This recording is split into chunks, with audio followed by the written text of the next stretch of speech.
Glória a Deus. Nós estamos nesse tempo tão precioso, né? Na presença de Deus, nós acabamos de ter 24 horas de adoração. Foi um tempo tão precioso, tão cheio da glória e do amor de Deus aqui nesse lugar. E nós cremos que o que o Senhor está fazendo aqui nesse ambiente é algo muito poderoso, algo muito profético. Sabe, nós temos que aprender a mergulhar cada vez mais profundo em Deus. Diga a pessoa que está perto de você: Deus tem mais. Sabe, existem águas que dão nos artelhos, águas que dão nos joelhos, águas que dão nos lombos. Mas tem águas que dão nos ombros e tem águas profundas no qual nós não podemos mais atravessar caminhando. Sabe, existem pessoas que estão felizes com as águas nos artelhos. Mas existem aqueles que querem mais, aqueles que querem ir num nível em Deus onde ninguém ainda foi. Quantos creem nisso? Amém? Glória a Deus. Antes de ministrar, eu quero dar um aviso muito importante. Amanhã nós temos únicas. Cadê as irmãs que estão aqui? Cadê as irmãs que estão aqui? Olha só. Amanhã nós temos únicas. Irmãs, vocês estão convidadas. Vai ser um tempo tão precioso amanhã.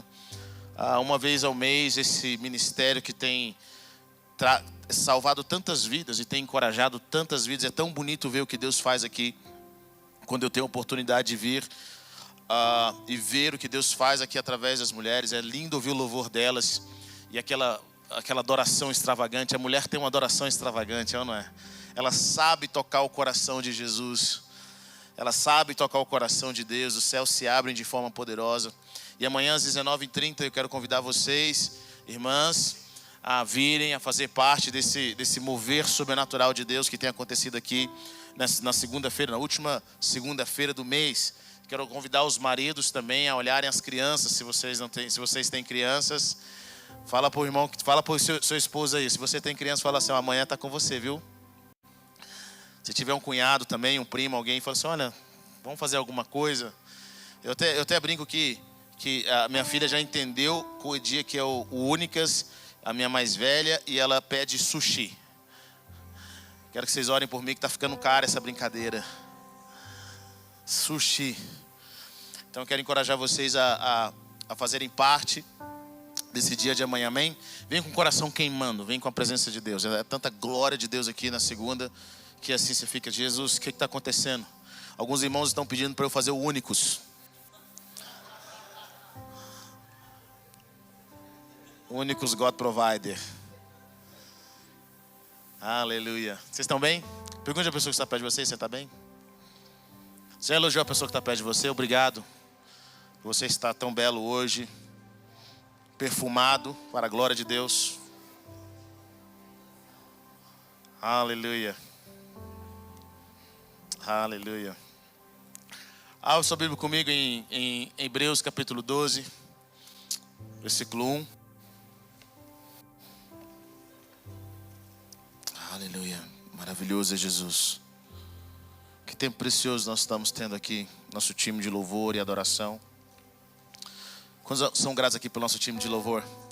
Amém? Vamos aplaudir Jesus bem forte pela vida deles. Aleluia. Glória a Deus. Glória a Deus. Hebreus capítulo 12, versículo 1 diz o seguinte: portanto, também nós, uma vez que estamos rodeados por tão grande nuvem de testemunhas, livremo-nos de tudo que nos atrapalha, do pecado que nos envolve, e corramos com perseverança a corrida que nos é proposta, tendo os olhos fitos em Jesus, autor e consumador da nossa fé.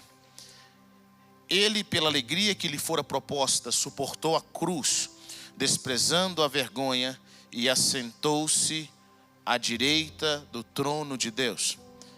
Pensem bem naquele que suportou tal oposição dos pecadores contra si mesmo, para que vocês não se cansem nem desanimem. Amém? Pai, nós te agradecemos pela tua palavra. Nós cercamos esse lugar com a tua presença, como foi dito. Oramos para que os nossos olhos estejam abertos, nossos ouvidos estejam abertos, para que nós possamos nos movimentar com a tua presença e com a tua glória. Senhor, nós bendizemos o teu santo nome nessa hora e oramos para que a tua palavra flua nesse lugar. Ela flua, Pai, ela flua como nunca antes. Oramos para que a tua manifestação de cura e de sinais estejam sobre nós nessa noite, Senhor, trazendo a realidade dos céus. É o que nós pedimos em nome de Jesus. Amém. Amém. Bom, quando nós lemos a palavra, nós nós começamos a entender alguns princípios que estão no reino de Deus. O reino de Deus é um reino de princípios. E nesse reino de princípios tem algumas coisas muito interessantes. Tudo que Deus faz, Ele tem um fim em mente. Nada que Deus cria é sem objetivo. Na verdade, ninguém vem, inclusive, à Terra sem um propósito divino. Tudo que Deus faz, Ele tem um fim em mente.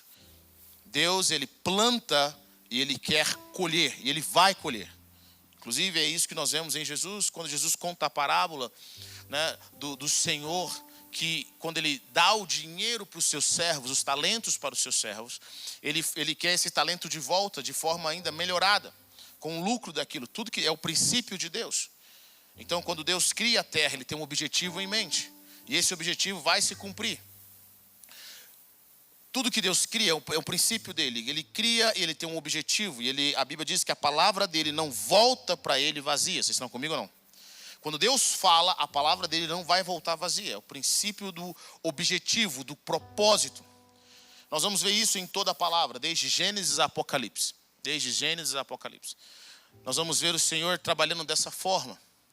Quando algo não acontece, quando alguém planta e não colhe, nós vemos na Bíblia, eles utilizam o termo vagabundo. O que é vagabond? Principalmente eles utilizam esse termo em inglês. É alguém que vaga, é alguém que planta e não colhe.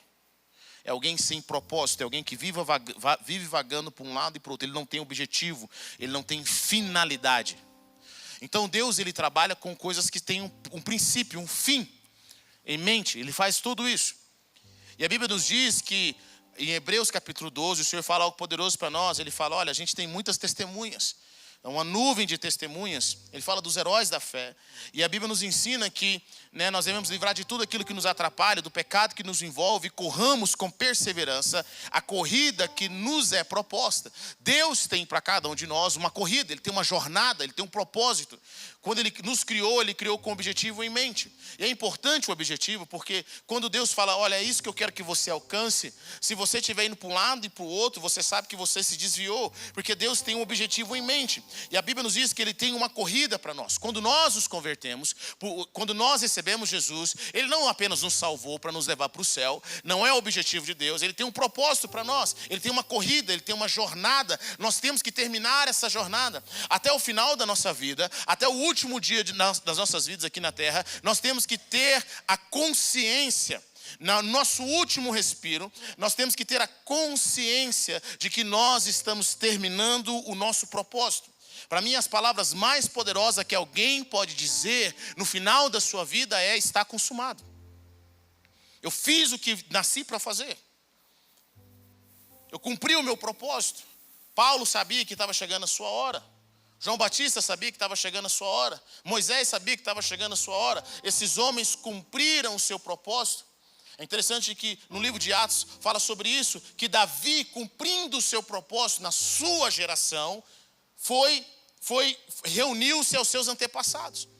Deus tem um propósito para nós, esse objetivo. E o autor de Hebreus está dizendo isso: vamos correr com perseverança a corrida que nos é proposta. E ele diz algo poderoso: tendo os olhos fitos em Jesus, autor e consumador da nossa fé. Ou seja, os nossos olhos, para nós cumprirmos o nosso propósito, não devem estar nos homens, não devem estar nas organizações. Eu quero dizer algo para você, querido: nenhum pastor, nenhuma igreja vai te julgar no juízo final. Entendeu? Ninguém tem um poder de determinar o seu futuro, a sua vida. Existe um compromisso que nós assumimos diante de Deus. É diante dele que nós vamos ter que prestar contas. E olha, eu vou dizer algo para você: Ele conhece perfeitamente o nosso coração. Ele sabe o que nós estamos fazendo. Tem pessoas dando opinião na nossa vida, mas eles não vão estar conosco no último dia. Não é a eles que nós temos que prestar conta. Vocês estão comigo ou não? Não é eles que nós temos que prestar conta. Então, diante do Senhor, Ele vai lá e fala assim: você fez o que eu mandei você fazer? Você aprendeu o que eu te ensinei? Então, nós temos uma jornada, essa corrida. E a palavra nos ensina para nós mantermos os nossos olhos fitos em Jesus, autor e consumador da nossa fé. Por quê? Porque Jesus foi o que começou e terminou todas as coisas.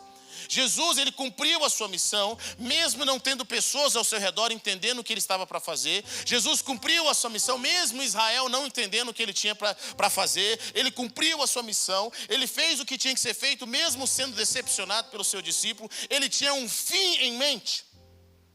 Ele veio para fazer a vontade do Pai dele.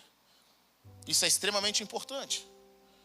entendermos que nós temos um nosso maior desejo, uma vez que nós nascemos de novo. Agora nós vivemos para Cristo, nós vivemos para o sorriso de Deus, para que o nosso Pai se alegre naquilo que nós estamos fazendo. Nós vamos cumprir essa missão. Existem muitas pessoas em vários lugares, em várias igrejas, mas poucas pessoas têm ideia da sua missão, da missão da igreja, do chamado que nós temos em Deus. E a Bíblia nos diz no versículo 2, ele diz: Ele, pela alegria que lhe fora proposta, suportou a cruz, desprezando a vergonha, e assentou-se à direita do trono de Deus. Então, Jesus, ele, pela alegria que lhe fora proposta, a Bíblia diz que ele suportou a cruz. Querido, nós suportamos a cruz quando nós temos um fim em mente, quando nós temos um objetivo. Eu quero dizer para você, querido, antes de mais nada, que a nossa jornada, o nosso propósito vai nos custar algo. A salvação é de graça, mas cumprir o propósito custa tudo. Está comigo ou não? A salvação é de graça, mas cumprir o propósito vai custar tudo. Talvez achar o amor da sua vida é de graça, mas construir uma família vai te custar tudo. Como estão entendendo o que eu estou dizendo? Diga amém. Amém? Você se apaixonou, ela olhou para você, você olhou para ela. Você falou, a gente é do tipo é para ser. Os mais novos entenderam, os mais velhos ficaram meio sem saber. A gente nasceu, a gente combina, nós dois. Vamos nos casar? Vamos. Você me ama, eu te amo, nós vamos casar. E agora, o que custa? Custa tudo. Custa tempo, custa dinheiro, custa atenção, custa comunicação, custa tudo. E ter filhos custa mais ainda, custa mais do que tudo. Você se apaixonou, foi de graça, você a encontrou, ela te encontrou, vocês estão felizes, mas agora constrói uma família para você ver. No reino de Deus, a salvação foi de graça para nós, né? Porque alguém pagou. Alguém pagou essa salvação que agora é de graça para a gente. Mas ser discípulo, cumprir o propósito, custa tudo. O autor de Hebreus está dizendo isso. Jesus suportou a cruz. Ele desprezou a vergonha. E assentou-se à direita do trono de Deus. Por quê? Porque ele tinha um objetivo. E ele tinha uma recompensa. Diga comigo, recompensa. A Bíblia nos diz que ele, pela alegria que lhe fora proposta. Hoje eu quero falar com vocês sobre um princípio no reino de Deus. É o princípio da troca no reino de Deus. É o princípio do comércio no reino dos céus. Vocês sabiam disso? Existe um princípio no reino dos céus que é o princípio da troca. Tudo que Deus faz, Ele traz com objetivo e tem algo em troca. Nada do que Deus faz não tem algo que não seja em troca. Eu quero que você entenda isso, é claro. Talvez não te ensinaram isso. Talvez te ensinaram que isso é pecado, mas se você ler a sua Bíblia com carinho, com atenção, você vai perceber isso o tempo todo. Jesus, inclusive, trocou a sua vida pela nossa. A Bíblia nos diz em Apocalipse que Ele nos comprou com o seu sangue e nos fez reis e sacerdotes. Existe o princípio da troca no reino de Deus. Jesus, ele suportou a cruz, porque pela alegria que lhe fora proposta. Deus ama recompensas, é um princípio claro no reino de Deus. Ele ama recompensas. Deus ama recompensar. Ele ama quando nós entregamos algo para Ele, Ele nos entrega algo de volta. É assim que funciona no reino de Deus. Desde Gênesis, tudo que nós fazemos tem um princípio. Mas hoje eu quero ensinar para você que nesse princípio da troca não está errado. Mas a forma como nós deturpamos a troca nesse sistema que nós vivemos hoje tem feito muito mal para nós. E eu vou explicar sobre isso. O princípio da criação está em troca. Tudo que nós fazemos, nós queremos algo em troca. Que isso, pastor? Mentira. Mentira. Fala comigo. Quando alguém te abraça, você quer que alguém te abrace de volta, sim ou não? É bom abraçar alguém sem que a pessoa te abrace de volta? Você abraça ela assim, toda amorosa, ela... E você está abraçando, ela está assim com as mãos para baixo. Nós queremos se abraçar de volta, nós queremos trocar, nós trocamos afeto. Quando você liga para alguém, você gosta que alguém ligue para você. Quando você se importa com alguém, você quer que essa pessoa se importe com você, sim ou não? Os pais que estão aqui, eles querem algo em troca dos filhos. O que os pais querem? De todo o seu serviço que você ofereceu, você quer que seus filhos pelo menos te honrem. Ou os pais que estão aqui cuidando dos seus filhos querem que na velhice seu filho fale assim, rapaz, não conheço nenhum pai que o sonho dele é no final da vida falar assim, olha, meu sonho mesmo é ser abandonado pelo meu filho. Tudo que eu fiz por aquele garoto que eu queria mesmo é que ele nunca me ligasse mais. Tem algum pai aqui assim? Posso orar para você no final do culto? No fundo você tem algo, você quer servir, você quer que seus filhos te reconheçam. Um dia os seus filhos não vão precisar mais de você como precisam hoje, mas você quer que os seus filhos te reconheçam. Eles querem que você quer que os seus filhos tragam você para a vida deles. Nós queremos algo em troca. Nós amamos e queremos ser amados. Existe um princípio na troca no reino de Deus.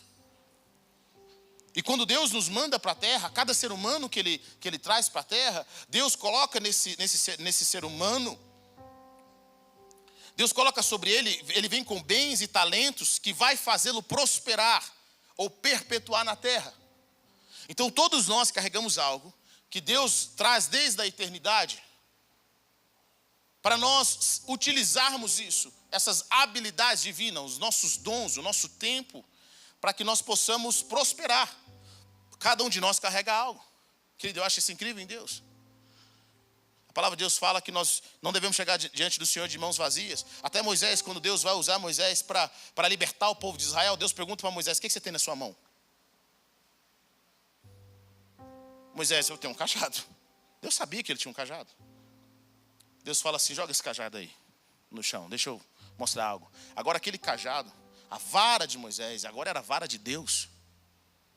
Deus fez uma troca. A Bíblia nos ensina a esses princípios do reino de Deus. São com esses dons e serviços que nós vamos prosperar na terra.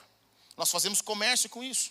Toda árvore precisa dar fruto.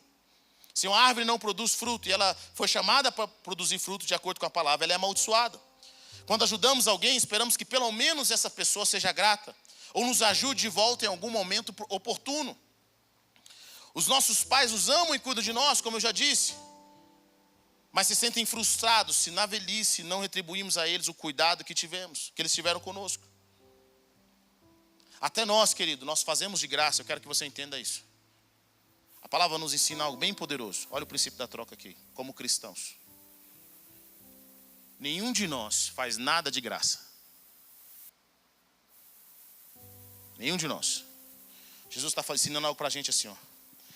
Eu quero que vocês façam de graça aos homens para receber a recompensa dos céus.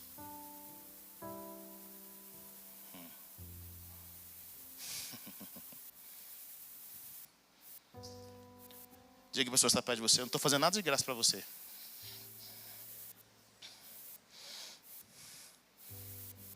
Está comigo? A diferença é, nós fazemos algo aqui, eu quero que você entenda isso, isso é muito importante, porque isso é uma base profunda, alguns irmãos estão perdendo isso. Nós fazemos algo aqui, crendo na recompensa eterna. Então nós trocamos as coisas da terra pelas coisas do céu.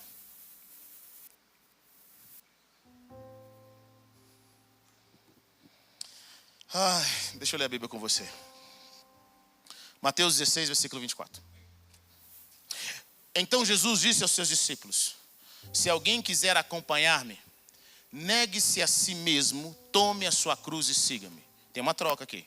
Quer caminhar com Jesus? Você quer caminhar com Jesus? Sim ou não? O que você tem que entregar? O que você tem que fazer? Fala para mim. Eu quero caminhar com Jesus. O que eu tenho que dar em troca? Qual que é o meu pagamento? Negar a mim mesmo. Tomar a cruz e segui-lo. Está vendo aqui o princípio da troca? Quer andar com Jesus seguindo a minha vida de qualquer jeito? Pode? Não. Só caminha com Jesus quem nega a si mesmo. Só caminha com Jesus quem toma a sua cruz. Simples assim. E olha o que Jesus está dizendo. Pois quem quiser salvar a sua vida, a perderá. Mas quem perder a sua vida por minha causa, a encontrará. Quer salvar a vida? Quantos aqui querem salvar a vida? Jesus está nos ensinando um caminho oposto. Você tem que perder. Perder por causa de quem? Por causa dele. Gente, isso aqui é Novo Testamento, tá? Não é Antigo Testamento, não. É Jesus que está dizendo aqui. Jesus está dizendo: você quer ganhar a sua vida? Perde. Quem quiser ganhar a sua vida vai ter que perder por minha causa. Por minha causa. Você quer encontrar a sua vida? Você vai ter que perder a sua vida por minha causa. É um princípio do reino de Deus. Nós, como cristãos, estamos trocando a nossa vida terrena. Nós estamos trocando a nossa vida passageira para vivermos a eternidade que Deus está nos oferecendo. Os homens que nós admiramos, como o apóstolo Paulo, ele tinha isso claro em mente. Ele fala: eu considero tudo como perda para conhecer a plenitude de Cristo. Paulo diz o seguinte: olha, eu estou pronto. Ele diz, eu estou pronto para receber a minha coroa. Paulo trabalhou por uma coroa, meu irmão. Ele vai dizer algo poderoso em Coríntios, onde ele fala: se o que alguém construiu permanecer, esse receberá a recompensa. Se que alguém construiu se queimar, esse sofrerá prejuízo. Contudo, será salvo como alguém que escapa através do fogo. Paulo sabia que no reino de Deus, você não recebe recompensa pela intenção, você recebe a recompensa pelo resultado. Então o que muitos crentes estão vivendo? Eles estão vivendo em Nárnia. No mundo La La Land, onde eu não abençoei, eu só quis abençoar, mas Deus conhece o meu coração. O irmão estava passando fome, eu tinha até um dinheiro, eu quis dar para ele. Não dei, mas eu vou receber a recompensa do mesmo jeito. Deixa eu falar para você: não. Uma quase venda não é venda. Uma quase salvação não é salvação. Paulo sabia disso. Por que ele está cuidando das igrejas? Porque ele sabia que aquilo que permanecer, ele tem recompensa.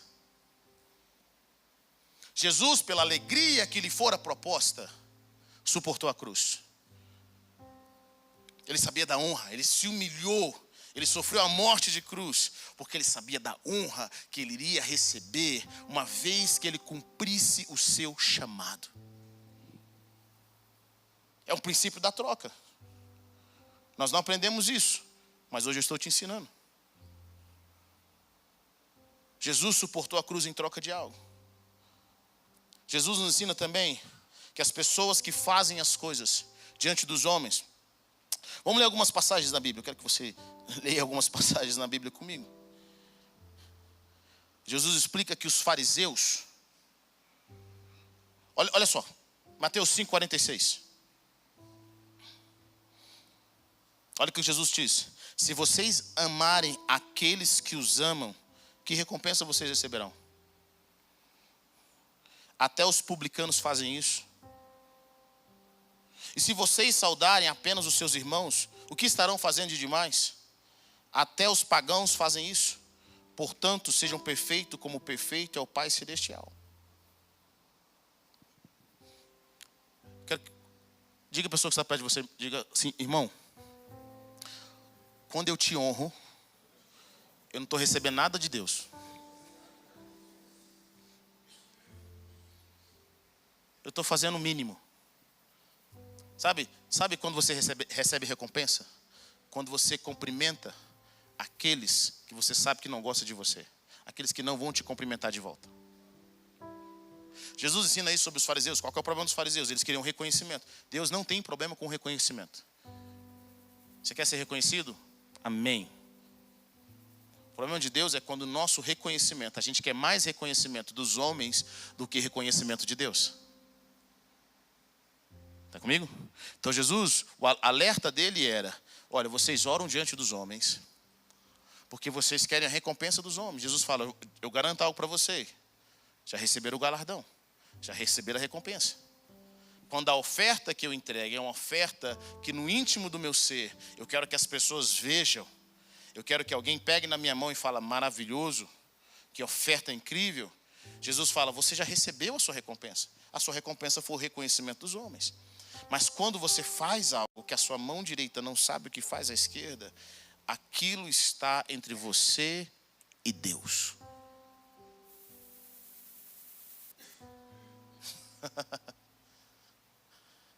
Bom, a igreja deveria ser esse lugar onde nós trocamos o passageiro, o terreno físico, pelo eterno. Onde o que eu faço aqui, na minha entrega a Jesus, eu estou trocando algo físico para o eterno. E qual é a decepção de muitas pessoas na igreja? Porque eles foram participar de uma congregação e descobriram que, na realidade, os líderes, os pastores, não estavam trocando o passageiro pelo eterno. Pelo contrário, eles estavam trocando o passageiro pelo passageiro mesmo. O terreno pelo terreno mesmo. E esse é o pecado. O pecado, querido, acontece quando eu estou te oferecendo o meu afeto, mas na realidade eu quero o seu dinheiro. Vocês estão comigo ou não? Pior coisa que tem é você se sentir usado, sim ou não? Alguém já foi usado aqui? Quando alguém te usou e falou, cara, você fala assim, nossa, é meu amigo. Na realidade ele só queria a sua posição. Ele só queria a sua influência. Ele só queria o seu dinheiro. Ele só queria o seu dom. Isso é horrível. Isso é um pecado diante de Deus. Então nós temos um princípio de troca. Nós temos um chamado em Deus para entregar as coisas, porque existe uma recompensa. Quando Paulo encontrou a beleza de Cristo em Filipenses 3,7, ele fala, mas o que para mim era lucro, isso considerei perda por causa de Cristo. Sim, deveras considero tudo como perda, por causa da sublimidade do conhecimento de Cristo Jesus, meu Senhor, por amor do qual perdi todas as coisas e a considero como refúgio, para ganhar a Cristo e ser achado nele, não tendo justiça própria que procede de lei, senão o que é mediante a fé em Cristo, a justiça que procede de Deus, baseado na fé, para o conhecer e o poder da sua ressurreição e a comunhão dos seus sofrimentos, conformando-me com ele em sua morte, para que de algum modo alcançar a ressurreição dentre os mortos. Paulo tinha um objetivo das promessas de Deus. E essas promessas de Deus é alcançar a ressurreição dos mortos. Uau! Ressurreição dos mortos. Deus tem um objetivo das nossas vidas. Fazemos em secreto a nossa oração para recebermos a recompensa em secreto do nosso Pai Celestial. Entregamos as nossas esmolas em secreto para recebermos a recompensa em secreto do nosso Pai Celestial. O nosso jejum não é um jejum para aparecer para as pessoas, porque até na nossa espiritualidade pode ser achada a carnalidade. Então o Senhor tem nos chamado. O que nós estamos trocando? O que nós temos entregado? Qual é o nosso objetivo? Sabe, nós precisamos entender isso, o coração de Deus. O que nós temos dado ao Senhor? Cara, eu amo Davi. Davi conheceu Deus de uma forma poderosa. Davi quis ofertar ao Senhor algo. Ele quis comprar um campo. Nesse lugar que ele quis comprar, o dono daquele lugar fala assim, Davi, você é rei, eu dou a você. E ele fala assim, eu não posso oferecer nada a Deus que não me custe algo. Sabe, querido, às vezes nós temos sentado com pessoas que têm falado do reino e não tem custado nada para elas. Nada. Às vezes nós temos dado voz às pessoas que não custa nada. O quanto custa para você ser cristão? O quanto custa para você ver o seu propósito? O quanto custa viver em santidade? O quanto custa falar a verdade? O quanto custa ficar calado em certos momentos, quando Deus fala para você ficar calado? O quanto custa? O que custa? Pastor, custa muito pouco, então você não entendeu. O problema é que nós queremos investir pouco e receber muito. Nós queremos trocar algo, queremos dar o mínimo possível e queremos receber muito do Senhor. Nós podemos trocar a oferta. Uma das funções da oferta é o reconhecimento daquilo que o Senhor tem feito por nós. A oferta revela o nosso coração com relação ao que foi feito. A oferta perpetua o fluir de bênçãos quando alguém faz algo por nós. Também podemos trocar a nossa posição. Adão troca a sua posição de rei da humanidade por uma promessa vazia de Satanás. Trocamos a nossa vida aqui nessa terra pela posição e recompensa eterna. Podemos trocar afeto, como já foi dito. Podemos trocar a nossa gratidão A palavra de Deus fala em Salmo 50, versículo 14: ofereça a Deus em sacrifício a sua gratidão, cumpra os seus votos para com o Altíssimo e clame a mim no dia da angústia, eu o livrarei e você me honrará. Sabe, gratidão também é uma moeda de troca. Se humilhar também é uma moeda de troca. Deus ouve quando nós nos quebrantamos. Deus ouve quando nós nos humilhamos. É uma moeda de troca no reino dos céus. Nossa fé é uma moeda de troca. Hebreus 11:6: sem fé é impossível agradar a Deus, pois quem dele se aproxima precisa crer que ele existe e que recompensa aqueles que o buscam. Olha só, a fé produz uma recompensa. Querido, louvor produz uma recompensa. O altar que nós construímos na presença de Deus produz uma recompensa. É um lugar de troca. Alguns de nós temos trocado as bênçãos que Deus tem para nós, a promessa que Deus tem para nós, por uma vida de conforto. Outros têm trocado uma vida de conforto pela promessa dos céus. O que você tem trocado? O que você tem apresentado diante de Deus? O seu tempo, a sua oferta? As nossas orações também são uma moeda de troca no reino de Deus.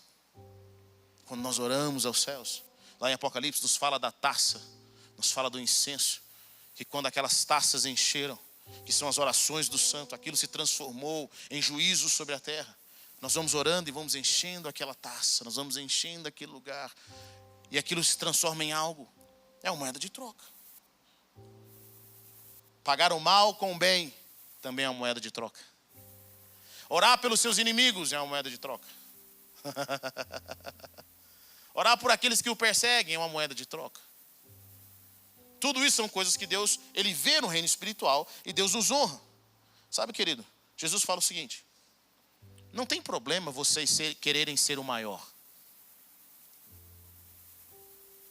Sabia disso? Não tem problema você querer ser o primeiro. Está na sua Bíblia. Você quer ser o primeiro? Não é pecado querer ser o primeiro, sabia disso? Algumas pessoas, não, pastor, eu não quero ser o primeiro. Claro que você quer. Geralmente as pessoas que falam que não querem ser o primeiro é os que mais querem. É o que, se der oportunidade, meu irmão, ele vem com força. Sabe, não tem problema. Jesus não está contra o sentimento de você querer ser o primeiro. Ele está contra o sentimento de você querer ser o primeiro em cima da cabeça dos outros. Porque ele diz que quem quiser ser o primeiro precisa ser o escravo de todos. Vocês estão comigo aqui, como Jesus está redirecionando nossas vidas? Precisa ser o servo. Irmão, quem serve, tem pessoas que buscam autoridade e reconhecimento. Deixa eu falar algo para você. Ninguém consegue bater quem serve. Ninguém consegue ganhar de quem serve de fato. Jesus está ensinando, tudo bem, seja o primeiro, seja o maior, porque eu sou o maior, eu sou o primeiro, eu também gosto de ser o primeiro, mas para que eu fosse o primeiro, eu desci até a morte, e morte de cruz, para sentar à direita de Deus.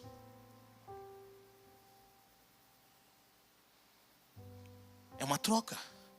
Ele se esvaziou, se tornou pobre para nos enriquecer, se humilhou.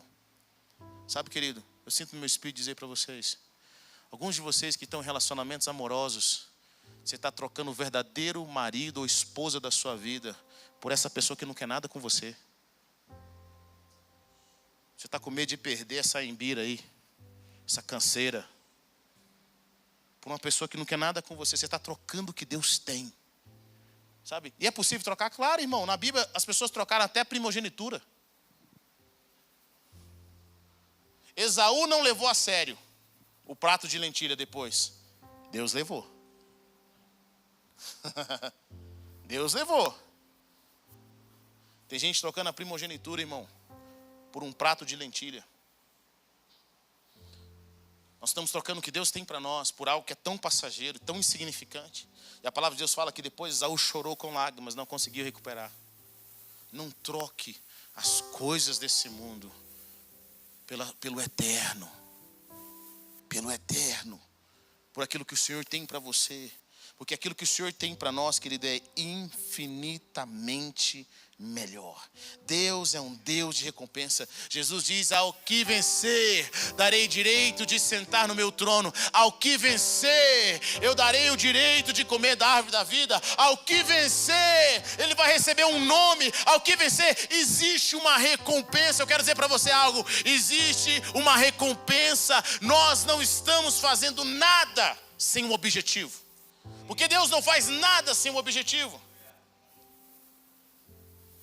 Quando você lê a Bíblia, você vai perceber algo poderoso.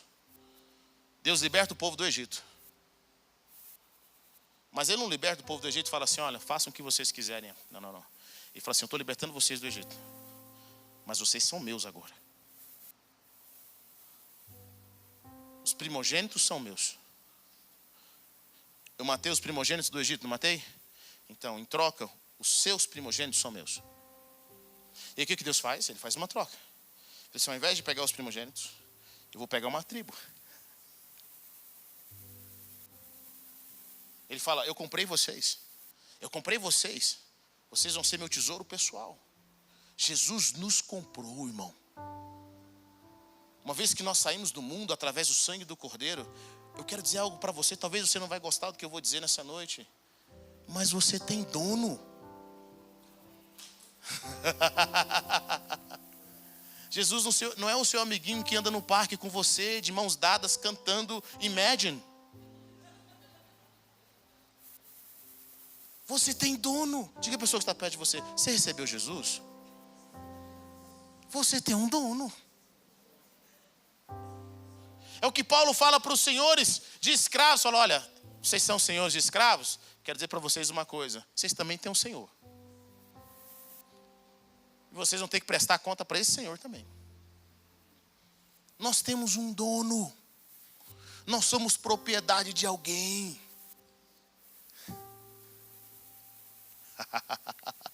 Eu não faço o que eu quero, não, meu irmão. Não do jeito que eu quero mais. Mas agora eu tenho um chamado. Eu me tornei escravo dele. Eu me tornei servo dele. Agora eu vivo para ele. Mas não só eu não, você também. Sabe por que nós entregamos a nossa vida? Nós entregamos a nossa vida. E nós buscamos essa recompensa que vem do nosso Pai Celestial.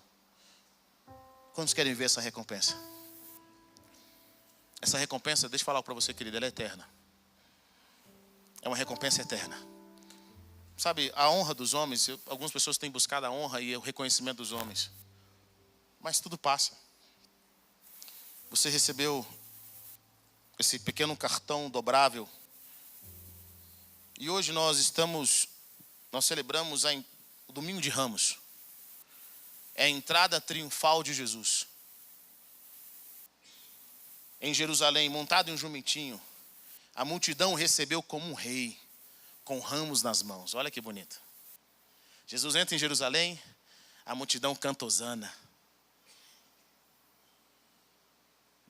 Glorifica a Cristo. Quem diria? Poucos dias depois, essa mesma multidão estaria gritando: crucifica. Sabe, lidando com pessoas há muitos anos, eu descobri algo. Elas te amam hoje e te odeiam amanhã. Elas te odeiam amanhã e no outro dia elas te amam, como se nada tivesse acontecido. O que nós queremos receber? A glória e a honra momentânea desse mundo? Ou nós queremos receber a glória e a honra eterna de Deus? A Bíblia diz que Deus exaltou Jesus de tal forma que ele se tornou o nome acima de todo nome. É o nome no qual toda língua irá confessar e todo joelho irá se dobrar. Todos vão ter que declarar que Jesus Cristo é o Senhor, porque a glória de Deus é uma glória eterna. O que nós estamos entregando? Você vai ver isso várias vezes na Bíblia. Você vai ver Daniel. O anjo vem e fala: Daniel, desde que você decidiu se humilhar, suas orações foram ouvidas. E eu vim em resposta a ela. Cornélio, as suas esmolas subiram, as suas esmolas e as suas orações subiram até os céus. Você vai ver isso o tempo todo na Bíblia. O tempo todo esse princípio da troca. Em Apocalipse, capítulo 22, versículo 12. Jesus diz: eis que vem em breve. A minha recompensa está comigo. E eu retribuirei a cada um de acordo com o que fez. Eu sou o Alfa e o Ômega, o princípio e o último, o primeiro e o último, o princípio e o fim. Todos nós estamos sendo guiados com um objetivo. Nós estamos entregando as nossas vidas, os nossos corações. Sabe por quê? Porque existe uma recompensa eterna. Foi por isso que Abraão fez história. Foi por isso que Davi fez história. Foi por isso que homens e mulheres na Bíblia que nós conhecemos, Paulo, Pedro, Tiago, João, todos esses homens fizeram história. Porque eles estavam de olho em uma recompensa que homem nenhum pode entregar. Querido, mantenha os olhos na eternidade. Mantenha os olhos na eternidade. Mantenha os olhos em Cristo. O seu coração naquilo que Deus está falando. Isso eu vou te dar. Ao que vencer. Ao que vencer. Nós vamos abrir mão do nosso conforto, da nossa vida, para entregar ao Senhor, para receber dele as bênçãos. Porque o maior sacrifício Jesus já fez na cruz do Calvário. O maior sacrifício Ele fez por nós. Eu quero que nessa noite você se coloque em pé. Nós vamos orar.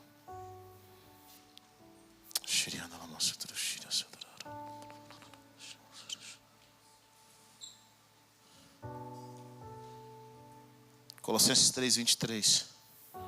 Tudo que fizerem, façam de todo o coração, como para o Senhor e não para os homens, sabendo que receberão do Senhor a recompensa da herança. É a Cristo, o Senhor, que vocês estão servindo. Quem cometer injustiça receberá de volta injustiça, e não haverá exceção para ninguém. É a Cristo Jesus. Sabe, querido, essa é uma passagem interessante, porque o contexto dessa palavra aqui, Paulo está falando para escravos.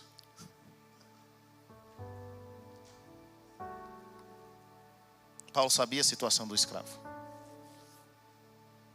Ele podia falar assim: olha, mas não serve não.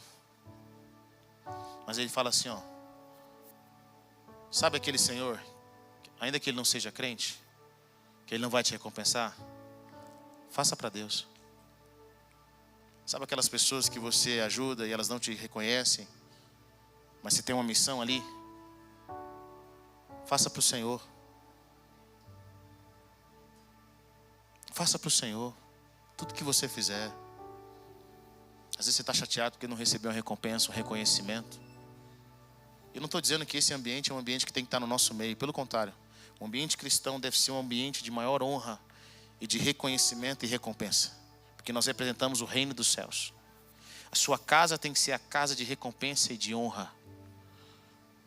Quando seus filhos fizerem algo, honre-os, os elogie, dê presente, porque é o princípio de quem? De Deus, nosso Deus. É um princípio eterno.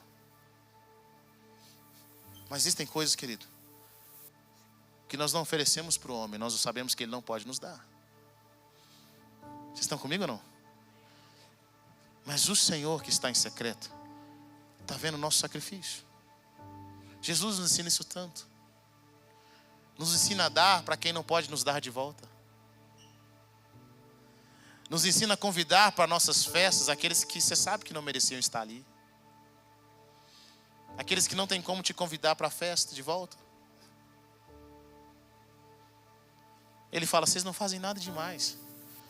Se vocês amam aqueles que amam vocês de volta, Mas tem algo que chama atenção na dimensão do seu Pai Celestial. Quando você faz para alguém que não pode fazer de volta. Quando você dá e você serve. Sabendo que do Senhor você vai receber a recompensa. Tudo que fizerem, façam de todo o coração, como para o Senhor, e não para os homens. Algumas pessoas têm vindo à igreja, ou têm doado para a igreja. Faça para o Senhor. Irmão, eu não sirvo vocês, eu sirvo o Senhor. E porque agrada ao Senhor servir vocês, eu sirvo. Nós não estamos aqui nos servindo apenas, nós estamos servindo ao Senhor. Com cada pessoa que você senta, com cada pessoa que você conversa, faça para o Senhor. Seja a voz de Deus. Seja Jesus, eu sou tão grato. Eu quero fazer para o Senhor, porque eu sei que a minha recompensa, Deus, ela vem do Senhor.